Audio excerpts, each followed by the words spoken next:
நம்ம shadow house episode 7 தான் பார்க்க போகிறோம். போன எபிசோடில் எப்படி முடிச்சிருப்பாங்க, இது மாதிரி இவங்க டெஸ்ட் நடக்கிறது எல்லாத்தையுமே அந்த மாஸ்டர்லாம் உட்காந்து பார்த்துக்கிட்டு இருப்பாங்க.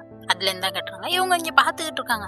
பாருங்க, அவன் அங்கே போயிட்டு இருக்கான், இங்கே போயிட்டு இருக்கான்னு சொல்லிட்டு இருக்கப்ப தான் ஒரு லேடி வந்து சொல்கிறாங்க, அங்கே பாருங்க ஷான் போகிறான் அப்படின்னு சொல்லிட்டு.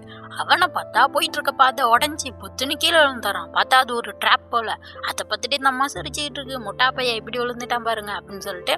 அப்புறம் தான் இவங்க சொல்லிட்டு இருக்காங்க, இங்கே பாருங்க அந்த லூ பொண்ணு அப்படின்னு சொல்லிட்டு. அவன் என்ன பண்ணுறான்னு பார்த்தா அவள் தான் புதரெல்லாம் அப்படியே வெட்டிக்கிட்டே போயிட்டு இருந்தால. அப்படி போயிட்டு இருக்கப்ப அங்கே ஒரு பெரிய பள்ளம் மாதிரி இருக்கு. சொல்லப்போனால் அதான் முடிவு போல.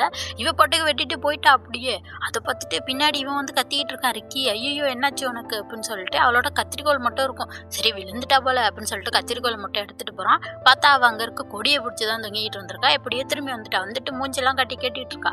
என் மூஞ்சிக்கு எதுவும் அடிப்படல, ஓகேவா தானே இருக்கு அப்படின்ற மாதிரிலாம் கேட்டுட்டு இருக்கா. நல்லா தான் இருக்கு, ஆனா காலில் தான் அடிபட்டு இருக்கு அப்படின்னு சொல்லிட்டு அங்க கட்டெல்லாம் போட்டு வர்றான். போட்டு விட்டுட்டு ரிக்கி யோசிச்சுட்டு இருக்கான், பேட்ரிக் எங்க தான் இருக்காரோ அப்படின்னு சொல்லிட்டு. அப்பதான் இங்க பேட்ரிக்கை கட்டுறாங்க.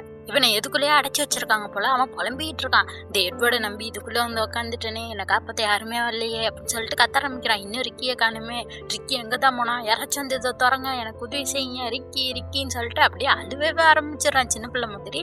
அப்பதான் ஒரு சவுண்டு, பேட்ரிக் மாஸ்டர் இங்கே தான் இருக்கீங்களா, கவலைப்படாதீங்க நான் வந்துட்டேன் உங்களை காப்பாத்துறேன் அப்படின்னு சொல்லிட்டு. யாருன்னு பார்த்தா நம்ம எமிலிக்கோ. நீ என்ன இங்கே பண்ற அப்படின்ற மாதிரி கேட்குறான். இது மாதிரி உங்களுக்கு உதவி தான் செய்ய வந்திருக்கேன் அப்படிங்கிற மாதிரி சொன்னானே. இவன் கேட்குறான், நான் இவ்வளோ நேரம் பேசினதெல்லாம் நீ கேட்டியா அப்படின்னு சொல்லிட்டு. அவ சொல்றா, கொஞ்சம் கேட்டேன் அப்படிங்கிற மாதிரி. அவ்வளோதான் எனக்கும் வந்துடுது, நீ ஒன்றும் என் மேலே இறக்கப்பட்டாலும் இந்த பொட்டியை திறக்க வேணாம், நீ இப்போ இங்கேருந்து போயிரு அப்படின்ற மாதிரி கத்திக்கிட்டு இருக்கான். அவ சொல்றா, நான் அதுக்காகலாம் உங்களுக்கு உதவி செய்யணும்னு நினைக்கல, உதவி செய்ய தான் நான் வந்தேன், உங்களை வெளில கொண்டு வந்தான்னு நினைச்சேன். நீங்க எப்படி ஒரு மாஸ்டர் வந்து இதுக்குள்ள அடைஞ்சிருக்க முடியும் அப்படிங்கிற மாதிரி அவ சொல்ல. அப்பதான் வந்து சொல்றா, இது மாதிரி ரிக்கி அவ்வளோ நல்லவன் தருமா, ஏன்னா வந்து உங்களுக்கு அதாவது அவனோட மூஞ்சிக்கு எதுவும் ஆயிடக்கூடாதுன்னு சொல்லிட்டு அந்த சுத்தம் பண்ற ஷூட்டு தானே எடுத்து போட்டிருப்பான், அந்த ட்ரெஸ்ஸை தான் போட்டுட்டு வந்திருக்கான், உங்களுக்காக தான் அவ்வளோதான் அவன் பண்றான், எவ்வளோ நல்லவன் இல்லை அப்படிங்கிற மாதிரிலாம் பேசினோன்னே சரின்னு சொல்லிட்டு இவனுக்கு அப்படியே கொஞ்சம் மனசு மாறுறான். அப்படியே அவ சொல்லிட்டு இருக்கா, இது மாதிரி உங்களை மாதிரி தானே கேட்டும் கஷ்டப்பட்டுக்கிட்டு இருப்பாங்க அப்படிங்கிற மாதிரிலாம் சொன்னோன்னே அப்படியே இவன் அப்படியே மனசு மாறிட்டு இவன் சொல்லிட்டு இருக்கான், நீ போய் கேட்டுக்கு உதவி செய்ய, என்ன காப்பாத்துறது வந்து ரிக்கியோட வேலை, நீ வந்து அதை பண்ணக்கூடாது அப்படிங்கிற மாதிரிலாம் சொன்னதுக்கு அப்புறம் தான் இவளுக்கு புரியுது, ஆமா இது ரிக்கியோட வேலை இல்லை, மன்னிச்சிருங்க அப்படின்னு சொல்லிட்டு போறப்ப, சரி அது வரைக்கும் இதை சாப்பிட்டுட்டு இருங்கன்னு சொல்லிட்டு இவ தான் வரப்பே ஆரஞ்சு பறிச்சிருப்பாள், அதுல ஒன்று அப்படியே பிச்சு அவன் மண்டை மேல எல்லாம் போட்டுட்டு இருக்கான். அவனே எடுத்து சாப்பிட்டுட்டு இருக்கான். அப்புறம் ஒரு பூவை வர கொடுத்துட்டு போறான். இன்னும் ரொம்ப நேரம் இப்படியே உட்காந்துருப்பீங்க, போர் அடிக்கும்ல அப்படின்னு சொல்லிட்டு பூ கொடுத்துட்டு போ. அவன் பார்த்துக்கிட்டு இருக்கான். நிஜமாவே அவன் நல்ல பொண்ணு தான் போல, எப்படின்னா ஒரு சன்ஷைன் மாதிரி எப்போதுமே சந்தோஷமா இருப்பாங்கல்ல, பாசிட்டிவா, அப்படிப்பட்ட பொண்ணு தான் போல அப்படின்னு சொல்லிட்டு இவனும் அப்படியே உள்ளே உட்காந்துருக்கான். நம்ம ஷானை கட்டுறாங்க. ஷான் எப்படியோ அவன் ஒரு ட்ராப்ல மாட்டியிருந்தானே, அதுலேருந்து வெளில வந்துட்டான். அங்கே வெளில வந்து பார்த்தா எமிலிக்கோ வெளில தான் நிற்கிறான். பார்த்துட்டோம் வா ஷான் இங்கே தான் இருக்கும் அப்படின்னு சொல்லிட்டு இவங்க 3 பேர் நடக்க ஆரம்பிக்கிறாங்க. இந்த மாஸ்டர்லாம் பார்த்துட்டு இருக்காங்க. பாருங்கப்பா இந்த 3 டால்ஸும் ஒன்றா சேர்ந்துட்டுன்னு சொல்லிட்டு. இதில் 2 மாஸ்டருக்கு எமிலிக்கவும் ஷானையும் சுத்தமாக பிடிக்கவே இல்லை. இவங்க ஏன் ஒன்றா இருக்காங்க, இவங்க சந்தோஷமா இருக்கிறதே எனக்கு பிடிக்கல அப்படிங்கிற மாதிரிலாம் அவங்க பேசிகிட்டு இருக்காங்க. அப்படியே இங்கே கட்டுறாங்க. இவங்க 3 பேரும் நடந்து வந்துட்டு மேப்பை வச்சு பார்த்துக்கிட்டு இருக்காங்க.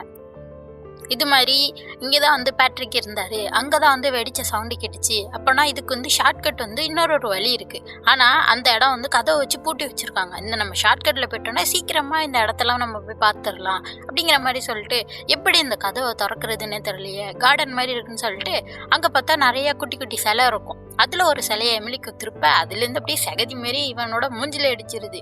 ஓ இதுதான் வந்து இதோட பஸ்ஸுலா, இதை நம்ம எப்படியாச்சும் கண்டுபிடிக்கணுமே அப்படின்னு சொல்லிட்டு சரி ரொம்ப யோசிச்சுட்டு இருக்கோம், வாங்க உட்காந்து கொஞ்சம் நேரம் ஆரஞ்சு சாப்பிடலான்னு சொல்லிட்டு எமிலிக்கு உட்காந்துருக்கான். இவன் பார்க்குறான், இன்னமும் ட்ரிப்பு வந்த மாதிரி சுற்றிக்கிட்டு இருக்கியே அப்படின்னு சொல்லிட்டு வண்டியை பார்த்தா வண்டி முழுக்க பூவு ஆரஞ்சுன்னு வச்சிருக்கிறா. இவன் பார்த்துக்கிட்டு இருக்கான், நீ எங்கே போனாலும் மாறவே மாட்டேன் அப்படின்னு சொல்லிட்டு, சரி இந்த கார்டனில் தான் ஏதாச்சும் டிப்ஸ் இருக்கும் இதுக்காக அப்படின்னு சொல்லிட்டு யோசிச்சு பார்த்துட்டு இருக்கப்ப கார்டனில் மரம் பெஞ்சிருக்கு.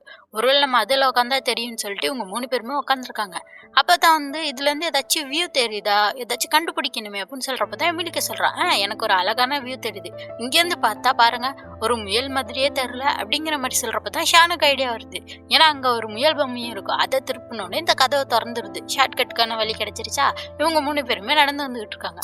அங்கே வந்து பார்த்தா அதான் நம்ம ஷானோட மாஸ்டர் ஜான் அங்கே தானே அந்த பொட்டியை வெடிக்க வச்சிருப்பாரு, அதை தான் பார்த்துக்கிட்டு இருக்காங்க. இங்கே யாரோ இருந்திருக்காங்க போலேன்னு சொல்லிட்டு பார்த்தா கால் தடெல்லாம் இருக்கு. இவன் கண்டுபிடிச்சிடறான், மாஸ்டர் ஜான் தான் இங்கே போயிருக்காருன்னு சொல்லிட்டு. சரி ஃபாலோ பண்ணிட்டு போகலாம் அப்படின்னு சொல்லிட்டு போனால் பாதி வழியில் அந்த கால் தடத்தை காணும். இவங்க அப்படியே நடந்து போயிட்டு இருக்காங்க. அவர் ஓகேவா தான் இருப்பாரு அப்படின்னு சொல்லிட்டு. இங்க வந்து பார்த்தா ஏதோ பெரிய சிலை மாதிரி இருக்கு. அதை பார்த்துட்டு எமிலிக்கும் நான் மேலே இருப்பேன்னு சொல்லிட்டு ஏறிட்டு இருக்கேன். இங்க ஜான் நின்று யோசிச்சுட்டு இருக்கான். அதான் ஷான் நின்று யோசிச்சுட்டு இருக்கான். எங்க தான் போயிருப்பாரோ இந்த ஜான், இவர் பாட்டுக்கு நடந்து எங்கேயோ சுத்திட்டு இருக்காரு, மிஸ் பண்ணிட்டா என்ன ஆகுறதுன்னு சொல்லிட்டு மேப்ல பார்த்துக்கிட்டு தான் ஒரு சவுண்டு. பத்தியா ஷான் நீ கரெக்டா வந்துட்ட அப்படின்னு சொல்லிட்டு பார்த்தா இவனும் அந்த சிலை மேலதான் ஏறி நின்றுட்டு இருந்திருக்கான். இங்க பெருசா இருந்துச்சுப்பா, ஏறி பார்க்கலான்னு ஏறி பார்த்தேன் அப்படின்ற மாதிரி சொன்னானே. இவன் பார்த்துக்கிட்டு இருக்கான். என்ன மஸ்ட் பண்ணிட்டு இருக்கீங்க அப்படின்னு சொல்லிட்டு அவன் ட்ரெஸ்ஸை பார்த்தோன்னே கவலையாயிருது. என்னாச்சு உங்களுக்கு அப்படிங்கிற மாதிரி கேட்கறப்ப தான் அவன் சொல்றான், இது மாதிரி பொட்டையில அடைச்சி வச்சுட்டாங்கடா, அது நான் அப்படிதான் உடைக்க வச்சு வெடிக்க வச்சு வெளில வந்துட்டேன் தெரியுமா, சூப்பரா இருந்துச்சு அப்படின்ற மாதிரிலாம் பண்ணி காட்டிட்டு இருக்கான். ஆனாலும் இவன் சோகமாவே இருக்கான். எமிலிக்க பாக்குறான், ஏன்டா இவன் சோகமா இருக்கான்னு சொல்லிட்டு. அப்பதான் இவன் சொல்றான், இந்த டெஸ்ட்டில் இவங்க மாஸ்டரோட ட்ரெஸ் எதுவுமே அழுக்காகி இருக்கக்கூடாது, அப்படின்னா ஃபெயில் ஆயிடுவாங்க. பார்த்தா இவன் ட்ரெஸ் முழுக்க அழுக்காயிருக்கு. அதை பார்த்துட்டு தான் இவன் சோகமாக நிற்கிறான். இப்படி உங்கள் ட்ரெஸ்ஸே அழுக்காயிடுச்சே, இந்த டெஸ்ட் ரிசல்ட்டில் என்ன ஆக போதோ அப்படிங்கிற மாதிரிலாம் சொல்கிறப்ப தான் இவனுக்கு புரியுது. அதனால தான் பொட்டிக்குள்ளே அடைச்சி வச்சுருக்காங்க. வேணுக்குன்னு தான் அந்த எட்வர்டு இப்படி பண்ணியிருக்கான், இதெல்லாம் ரொம்ப தப்பாச்சு அப்படின்னு சொல்லிட்டு கையாமையான்னு கத்திக்கிட்டு இருக்கா. எமிலிக்க தான் சொல்கிறான், சரி சரி விடுங்க, கோவப்படாதீங்க, அமைதியா இருங்க அப்படிங்கிற மாதிரிலாம் சொல்கிறப்ப தான் அப்புறம் தான் இவன் சொல்ல ஆரம்பிக்கிறான். இதில் நான் போய் கேட்ட வேற பார்த்தேன் தெரியுமா, அவள்கிட்ட வந்து கல்யாணம் பண்ணிக்கிறியான்னு கேட்டேன், நான் தான் கிங்காக போகிறேன்லாம் சொன்னேன் அப்படிங்கிற மாதிரி சொன்னாலும் இவங்கெல்லாம் பார்த்துக்கிட்டு இருக்காங்க. என்ன பண்ணி வச்சிருக்கீங்க, ஏன் இப்படிலாம் பண்ணீங்க அப்படிங்கிற மாதிரிலாம் கேட்டு சிரிச்சிட்டு இருக்காங்க. இவன் சொல்லிட்டு இருக்கான், இப்போ தாண்டா யோசிச்சு பார்க்குறப்ப கொஞ்சம் எம்பாரசிங்காக இருக்குது அப்படிங்கிற மாதிரிலாம் சொல்லிட்டு புலம்பிட்டு இருக்கா. எமிலிக்கா தான் பார்த்துட்டு சரி சரி விடுங்க, இந்தாங்க ஆரஞ்சு சாப்பிடுங்க அப்படிங்கிற மாதிரிலாம் கொடுத்துக்கிட்டு இருக்கா. இவன் பார்த்துட்டு இருக்கான், நீ தானே கேட்டோட மூஞ்சி, இதை போயிட்டுலாம் அங்கே சொல்லிடாத என்ன அப்படிங்கிற மாதிரி சொல்லிட்டு, சரி கேட்ட எங்கே பார்த்தீங்கன்னு சொல்கிறப்ப மேலே பார்த்தேன் அப்படிங்கிற மாதிரி சொன்னோன்னே இவளுக்கு புரிஞ்சிருது, மேப்பில் வந்து இங்கே தானே இருக்காங்க அப்படிங்கிற மாதிரி சொல்லிட்டு இந்த ஷான்கிட்ட வந்து அவனோட பூத கண்ணாடி வாங்கிக்கிட்டு ரம்முக்கிட்ட வந்து அந்த விளக்க வாங்கிக்கிட்டு அந்த மேப்பில் வந்து எங்கே இருக்காங்கன்னு குறிக்கிறதுக்கு பார்த்துட்டு இருக்கா.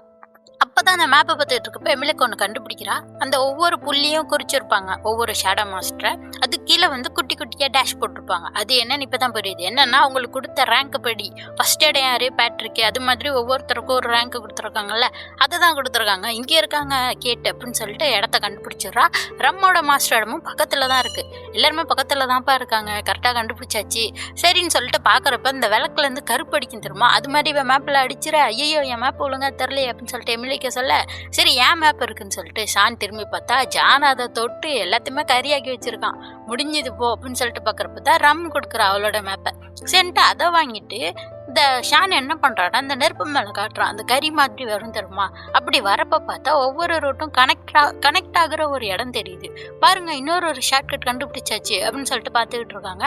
அப்போ தான் வந்து இவங்க ரெண்டு பேரும் யோசிக்கிறாங்க, இப்போ வந்து இந்த மாஸ்டர் இருக்கார்ல ஜான், இவரோட ட்ரெஸ் தான் அழுக்காயிட்டல, இதை வேற மாற்றினாதான் இவர் டெஸ்ட்டில் வந்து பாஸ் ஆவார். இப்போ என்ன பண்ணுறது, எங்கேயாச்சும் ட்ரெஸ் இருக்குமா இல்லை சுத்தம் பண்ணுறதுக்கு இடம் இருக்குமா அப்படின்னு சொல்லிட்டு இவங்க எல்லாம் யோசிச்சுட்டு இருக்கு. பார்த்தா மாஸ்டர் ஜான் தான் அந்த ஷானோட மேப்பை வாங்கி இப்படி கருப்பாக்கி வச்சிருப்பாருல, பார்த்தா ஒரு இடம் மட்டும் அழுக்கே ஆகலை. அப்படின்னா இந்த இடத்துல தான் போய் க்ளீன் பண்ணிக்கணும் போல அப்படின்னு சொல்லிட்டு சரி நாங்கள் அங்கே கிளம்புறோம் அப்படிங்கிற மாதிரி சொல்கிறப்ப, ஆனால் மீதி இடம் சுத்தமாக தரல.